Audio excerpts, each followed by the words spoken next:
Hi, everyone. Thanks for joining me today. So, the Nine of Wands in the work category, this is where a great analogy is, let's say you started your own business, and this is sort of you get to a level of success, but which is great, but you have like maybe you have several employees and just a lot of work.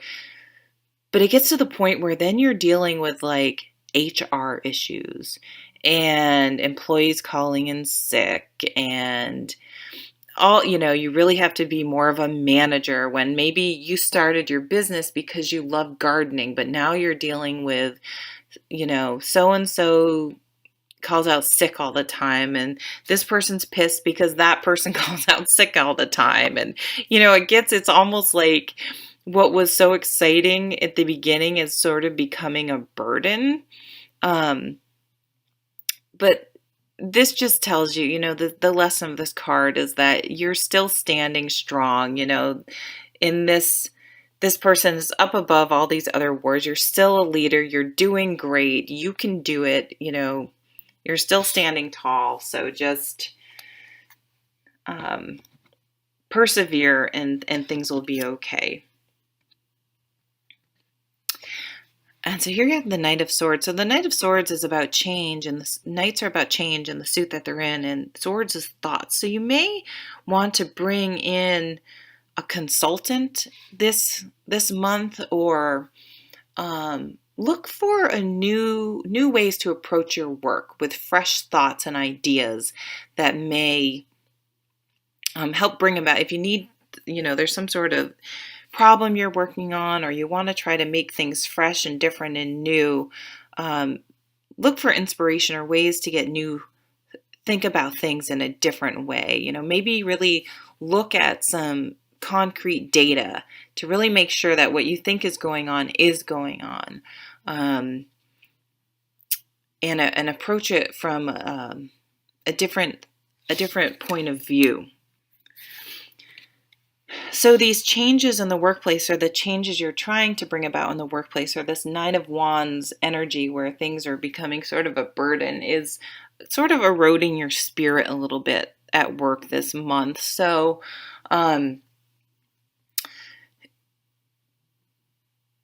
or these types of people in your workplace are making it difficult for you to persevere in the face of sort of these attitudes and make the changes necessary that need to happen. If you're feeling shut out, the lesson of this card is that you're just sort of not seeing. She has her head down and she's thinking about this pentacle right here, but look at all this beautiful, this huge, beautiful pentacle, colorful, vibrant right there. And there's growth in this picture, and there's transformation. So it kind of goes back to this Knight of Swords, that there's some sort of just shift in perspective that needs to happen, and that can pull you out of that type of funk that you may be in.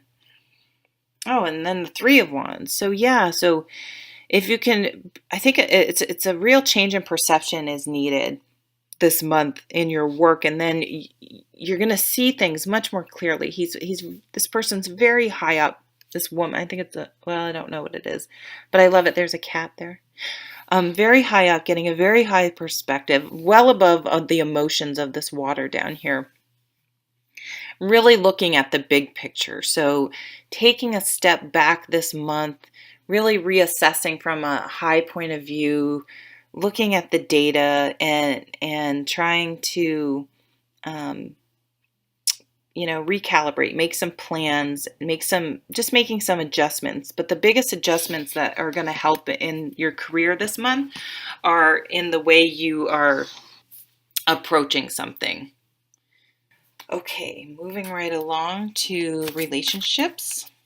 So this is a card I feel like a lot of us are looking back on a past relationship and with a lot of nostalgia and yearning for it. But I sort of feel like it wasn't as wonderful as you thought it was. And the caution of this card, the wonderful thing about this card is ways to sort of get yourself out of a funk, is to stop and smell the roses, approach life with the wonderment of a child, and enjoy the simple things in life.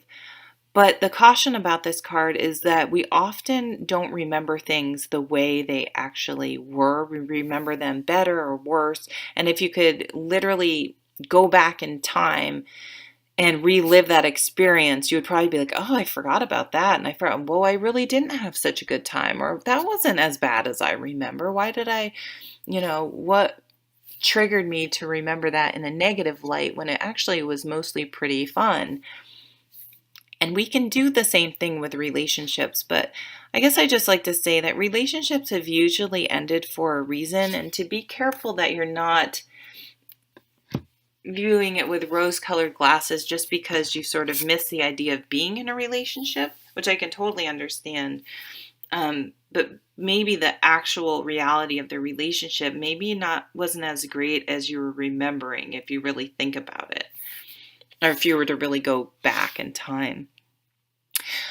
So I don't know if those thoughts of nostalgia, remembering things as better and worse, is potentially holding us back this month from moving forward. And the Strength card tells you that sometimes you have to, it's not about white knuckling it. That's not what the Strength card is about, for me at least. It's about actually making yourself vulnerable and doing things even though it scares you, and taking risks even though you're unsure of how it's going to work out. I mean, that's what I think successful people do. You don't know until you actually live most experiences how it's going to work out, right? So you kind of have to just go for it. I wouldn't be surprised if the Fool card comes up. But maybe you need to make yourself vulnerable, and either in a current relationship express, this has been coming up a lot too, to have that conversation, even if having that conversation runs the risk of the whole relationship falling apart. It's kind of like, it's not a solid relationship. Next. Yes, Seven of Swords. I feel like we had been wronged in the past, hurt in a relationship, and we're letting it contaminate our relationships or ability to have relationships in the future, in the present. I mean, boy, I can relate to this. I'm not, don't have much Aquarius in my chart, but, so really think about this month. If you are, through how you remember things with the Six of Cups, allowing past experiences to creep into your current experience or stop you from being in new relationships because you're afraid to be vulnerable again, which is totally understandable. And then we have the High Priest. So this is an interesting card, and it's funny, I was just talking about Trevor Hall because I often point people to, if I remember, I'll try to put the link in. There's a song called Wishman where Trevor describes how he wrote this song called Wishman, and it talks about how, this card is about tradition and, a traditional spiritual leader, but I actually see it as a much broader card in that we can find spiritual guidance from sources we wouldn't normally think to go to for spiritual guidance. And that's what kind of the essence of his song Wishman is about. So I would suggest you go listen to his story about writing that song, because it's really spiritual and interesting. For example, when we do have the Six of Cups, which points to children, my son blows my mind on a daily basis with the things he comes out with. I don't know what it is.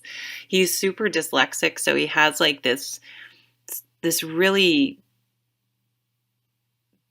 cool mind that just sees things in a different way. I can't even explain it, but he just comes out with these mind-blowing things that just, I'm like, wow, it's fabulous. It's great. So children can be an amazing source of enlightenment and just sort of making you stop and go, wow, I didn't even really think about it that way.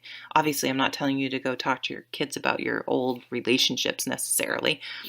But you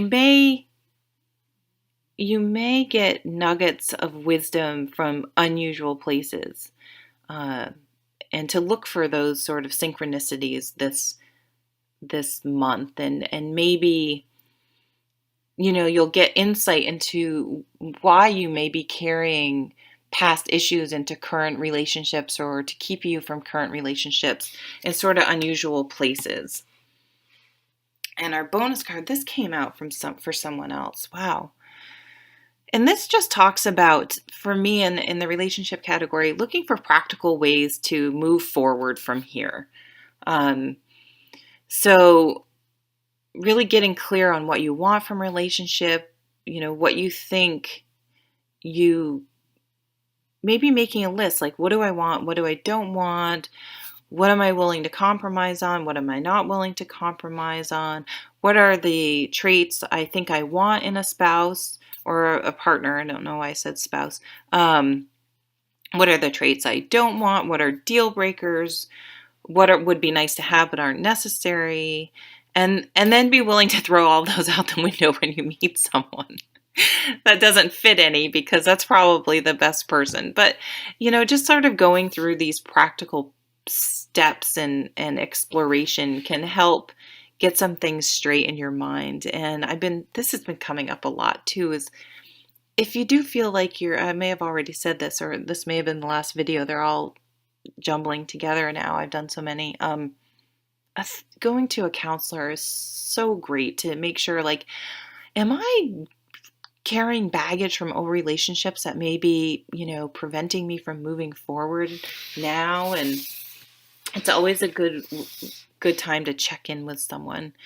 But I feel like you may get to a point this month where you realize you just have to make yourself vulnerable in a relationship in order to move forward or bring the relationship you want into your life. It's kind of scary, but it's kind of exciting too. And I'll see you at the next video. Thanks so much for watching. Bye.